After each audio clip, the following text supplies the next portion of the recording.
Eh bien voilà, nous entamons la dernière partie de Cap Créa grâce à la mobilisation de vous tous et je tiens vraiment à vous remercier infiniment pour cette mobilisation, la mobilisation de nos plus de 90 intervenants. Nous avons vraiment bien travaillé, ça a été une après-midi super et du coup vraiment j'espère que vous avez pris comme nous énormément de plaisir. En tout cas nous on est ravis de ce qui s'est passé cet après-midi. Lors de cette dernière séquence, je voudrais qu'on puisse mettre en perspective les travaux que vous avez menés, qu'on a menés ensemble, avec la parole des pouvoirs publics et la parole, forcément, la parole des entrepreneurs. Donc, je vous propose de commencer en écho au témoignage de Thierry Pêche ce matin, par écouter la petite vidéo, le témoignage qu'a souhaité nous passer Nadia Hay, ministre de la Ville. Voilà, écoutons-la.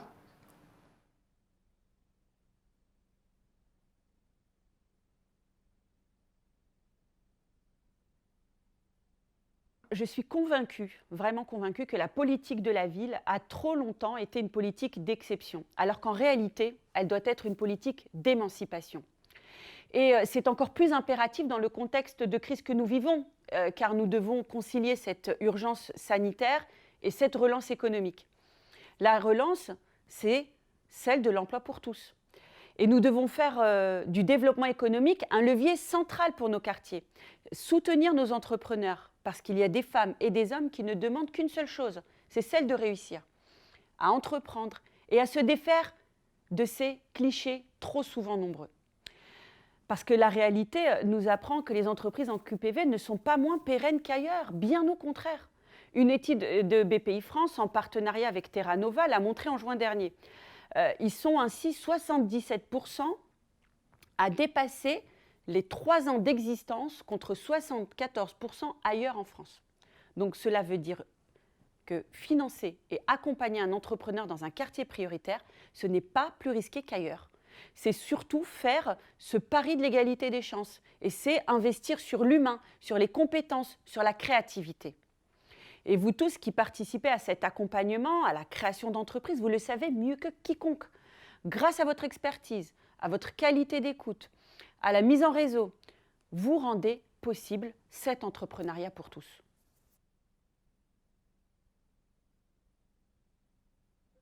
Je crois que là aussi, il faut vraiment tordre le cou à ces clichés tenaces. Bien évidemment, nos entrepreneuses et nos entrepreneurs dans les quartiers sont comme les autres.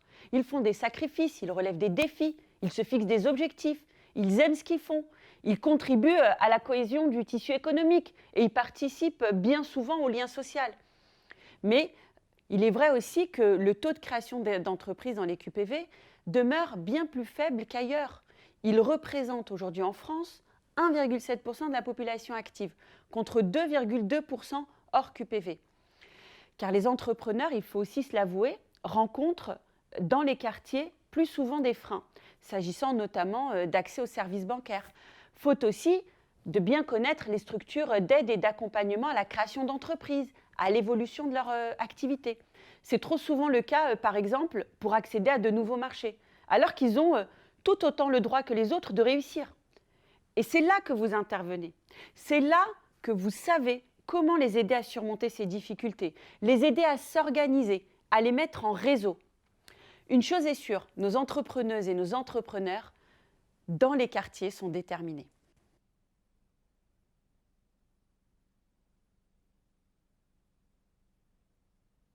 En fait, la conception que je me fais de la politique de la ville, c'est cette action volontariste en faveur du développement et du rayonnement économique de nos 1500 QPV. Dans le contexte de crise sanitaire que nous traversons depuis 10 mois, l'État a su répondre présent pour protéger l'emploi des Français, l'emploi de tous les Français. Je pense notamment aux prêts garantis par l'État, à l'activité partielle, au report et à l'annulation de charges et au fonds de solidarité. Et justement, alors que le président de la République a dû annoncer des décisions difficiles, mais néanmoins nécessaires, nous continuons de nous mobiliser pour nos entrepreneurs des quartiers. Et c'est le sens de la prime exceptionnelle d'urgence que j'ai annoncée il y a quelques jours et décidé d'un montant de 1 500 € pour 5 000 d'entre eux, pour les aider à faire face et à mieux rebondir. Nous agissons aussi à travers le pacte, ce pacte avec les quartiers pour toutes les entreprises. Je pense vraiment que c'est un dispositif innovant, que c'est un nouveau levier en faveur de l'attractivité des quartiers. Et cette mobilisation pour l'emploi dans les quartiers est d'autant plus cruciale dans la crise sanitaire et économique que nous vivons. En tous les cas, mon ministère est pleinement mobilisé pour relever ces défis. Et j'en profite pour saluer tous les partenaires avec lesquels nous travaillons en confiance, dont BPI, que ce soit dans le cadre de Cap Créa ou même du prix Talent des Cités. Vous l'aurez compris, ma priorité et notre ambition partagée, c'est de permettre à tous les potentiels de se révéler en soutenant, en accompagnant, en faisant confiance. Nos quartiers ont besoin de nous, mais je suis totalement convaincue que nous aussi, nous avons besoin d'eux.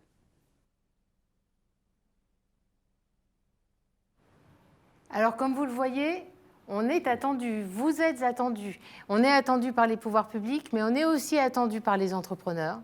Et je pense que c'est essentiel et que nous partageons tous l'importance de remettre les entrepreneurs au cœur de tous ces débats, puisque vous êtes là et on est là pour vous. Et on vous remercie parce que vous êtes venus et vous êtes venus physiquement pour vous mobiliser à nos côtés. Et ça nous touche vraiment énormément. Vous pouvez les réentendre hein, parce que vous ne les avez pas forcément tous entendus. Certains d'entre vous ont participé à l'atelier auquel vous êtes intervenus. Ceux qui n'ont pas participé, je vous invite à retourner sur le site de Cap Créa pour pouvoir les entendre. Mais on va quand même les entendre là, maintenant. Cyril, est-ce que tu mesurais, quand on t'a demandé de venir participer auprès de nous, la force de ce collectif que tu as rencontré aujourd'hui ? Non, c'est un petit peu ce que je disais d'ailleurs quand je suis intervenu tout à l'heure, en préparant un tout petit peu cette journée. La première des réflexions qui m'est apparue, c'est que finalement, non, je me suis dit, j'ai pas vraiment été aidé.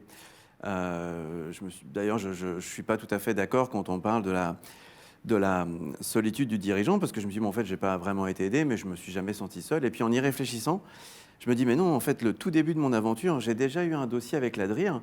Et donc, déjà là, j'avais été aidé. Puis après, j'ai eu des dossiers j'ai eu des dossiers PM-UP, j'ai été 2 fois lauréat. Donc finalement, alors, je me suis jamais senti seul, mais c'est peut-être parce que j'ai toujours été aidé. Mais voilà, il m'a fallu un petit peu de temps et puis peut-être un petit peu d'introspection pour me rendre compte que tout au long de mon parcours professionnel, j'ai eu cette chance de pouvoir profiter d'un réseau. Et puis encore aujourd'hui, donc voilà, je suis accompagné, j'ai cette chance de faire la partie du réseau Excellence et je suis soutenu par BPI France. Et ça forcément, c'est motivant. On en a besoin et surtout en ce moment, quand tout est compliqué. Alors toi, Loïc, tu n'es plus un créateur. Je sais, aucune remarque désagréable sur l'âge, je ne me permettrai pas d'ailleurs, parce que je pense que je ne suis pas tellement en position de le faire. Mais tu n'es plus un créateur, tu as repris une entreprise familiale. En gros, tu as besoin de personnes. Qu'est-ce que tu peux attendre de nous ? Et de nous au sens large, de ce collectif qui accompagne les entrepreneurs ? Alors déjà, je ne suis pas vraiment d'accord avec ce postulat de départ. Je ne suis pas en création et pourtant je suis en création permanente. C'est-à-dire qu'aujourd'hui, mon projet, j'ai commencé avec un hôtel. Aujourd'hui, j'en ai 3 avec un restaurant. Et en fait, mon projet est en mouvement permanent et je veux continuer. Je suis également dans le pôle excellence de BPI pour m'accompagner dans ma croissance. Et donc, à chaque étape, c'est un nouveau besoin qui vient en moi. Là, aujourd'hui, j'accueille dans ma petite structure, on est 50, un DAF.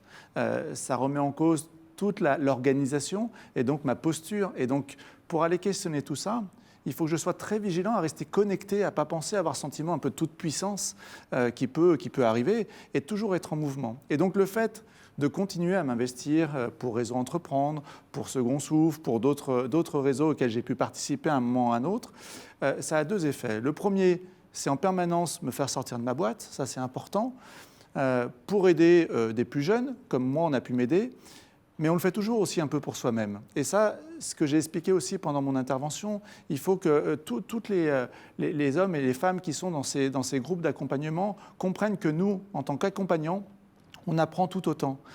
Aujourd'hui, on vit une période difficile, comme on le disait, c'est très rude. Le monde de l'hôtellerie-restauration souffre aussi, et j'en fais partie. Eh bien, l'autre jour, j'étais à une rencontre du réseau Entreprendre, et puis on a fait une météo, ce petit moment où on dit un peu comment on va. Eh bien, en face de moi, j'avais que des pères entrepreneurs quasiment, et j'ai pu vider un peu mon sac. Ça m'a fait du bien, et pourtant, je suis venu pour un accompagnement. Voilà, donc je pense qu'en permanence, on a besoin de ces réseaux, en permanence, on a besoin de tisser sa toile, et on s'en rend vraiment compte dans cette période, encore une fois, si particulière, où toutes les tensions sont bien présentes. Eh bien, on se rend compte que ceux qui arrivent à sortir un peu la tête de l'eau, c'est ceux qui ont une puissance au niveau de leur toile et qui ont su continuer à cultiver cet écosystème. Ce réseau local auquel vous appartenez et auquel vous contribuez. Je pense que la proximité, effectivement, est indispensable. Il faut savoir jouer avec les deux. C'est-à-dire que le national est une évidence. On a besoin d'un BPI puissant qui est là pour insuffler des choses. On a besoin d'un centre des jeunes dirigeants puissant au niveau national. On a besoin d'une APM puissante, d'un réseau entreprendre puissant. Et puis on a besoin d'avoir des antennes locales pour être en proximité, pour pouvoir se rencontrer, pour pouvoir faire du présentiel aussi. Il n'y a pas que la visio, et je pense qu'on est tous là bien d'accord pour le dire qu'il manque quelque chose dans cette énergie.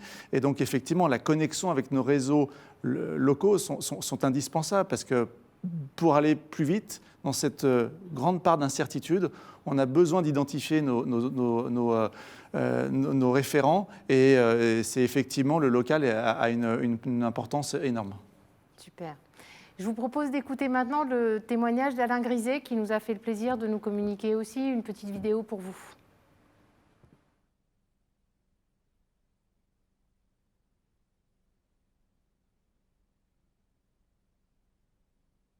Tout d'abord, à titre personnel, j'ai moi-même créé mon entreprise à 22 ans. Et donc, je suis parmi les convaincus que la création d'entreprise est d'abord, pour une femme ou un homme, une volonté de s'émanciper, de participer à l'évolution du pays, de participer à l'économie et à l'aménagement du territoire. Ensuite, la création d'entreprise est un élément qui permet de mesurer la confiance en l'avenir des hommes et des femmes. Quand on crée une entreprise, c'est parce qu'on a confiance en soi, mais aussi parce qu'on a confiance à l'avenir du pays. Et c'est paradoxal, mais dans cette période de difficulté, on voit que les Français ont confiance, puisqu'il y a beaucoup plus de création d'entreprises qu'il y en a d'habitude. Parce qu'aussi, pour certains des créateurs, c'est l'occasion de créer son emploi. Mais je l'espère, ce sera aussi l'occasion de développer son entreprise, d'embaucher et d'investir.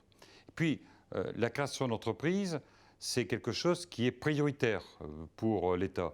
Dans le cadre du plan de relance, nous avons mis des moyens importants pour accompagner les créateurs d'entreprises parce que nous avons nous-mêmes confiance en l'avenir.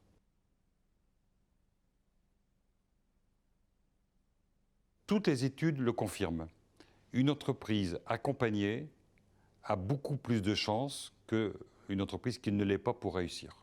Toutes les études le démontrent. Aujourd'hui, ce constat-là n'est contesté par personne. D'où la nécessité d'avoir des structures d'accompagnement des entreprises qui soient à leur côté, à leur écoute et qui leur apportent tous les conseils, toutes les préconisations pour leur permettre de pouvoir, au commencement, mais également au développement de leur entreprise, d'abord connaissance de la totalité des procédures, la totalité des règles qui s'appliquent à eux, et également avoir des conseils pour être bien orientés au regard de l'évolution de la société et des besoins des consommateurs. Merci à chacune et à chacun d'entre vous parce que j'ai bien vu que pendant cette période de confinement, vous avez été encore plus utile que d'habitude. Vous avez accompagné les créateurs, mais également ceux qui étaient déjà installés. Vous avez vous-même modifié votre façon de procéder. Vous êtes adapté à cette situation de confinement et votre dynamisme, votre disponibilité a été extrêmement utile. On a vu que beaucoup d'entreprises ont réussi à rester en activité parce qu'il y a eu naturellement du soutien de l'État, un soutien très fort sur le plan financier, mais parce que beaucoup de ces entrepreneurs ont été accompagnés.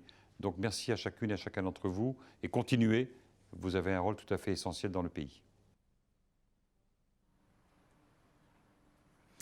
Et bien voilà, cette fois-ci, c'est vraiment la fin. Un immense merci à tous pour votre mobilisation. Nos 90 intervenants qu'on a tous choisis grâce à vous et avec vous. Les plus de 1000 personnes qui se sont connectées aux ateliers. Merci, merci, merci. N'hésitez pas à partager, n'hésitez pas à diffuser, n'hésitez pas à revoir. Tous les contenus sont sur le site de CapCréa. Vous reverrez la plénière, les ateliers, les vidéos et surtout diffuser, diffuser, diffuser, partager. N'hésitez pas non plus à nous faire vos retours parce que l'objectif, c'est qu'on améliore tout le temps, tout le temps, tout le temps, et qu'on fasse de mieux en mieux. C'est qu'un début. On vous propose de continuer cette dynamique collective, de la continuer dans les territoires, de la continuer partout en France et de la continuer avec vous. On vous donne déjà rendez-vous pour un CapCréa 3. Oh là là, j'ai fait 2 en plus, j'en ai fait 2 d'un coup déjà. Donc un CapCréa 2, et le CapCréa 2, même dès le CapCréa 2, on vous promet qu'il sera en physique, puisque maintenant, grâce à Philippe Croison, on sait qu'impossible n'est plus un mot de notre vocabulaire. Merci et à très vite.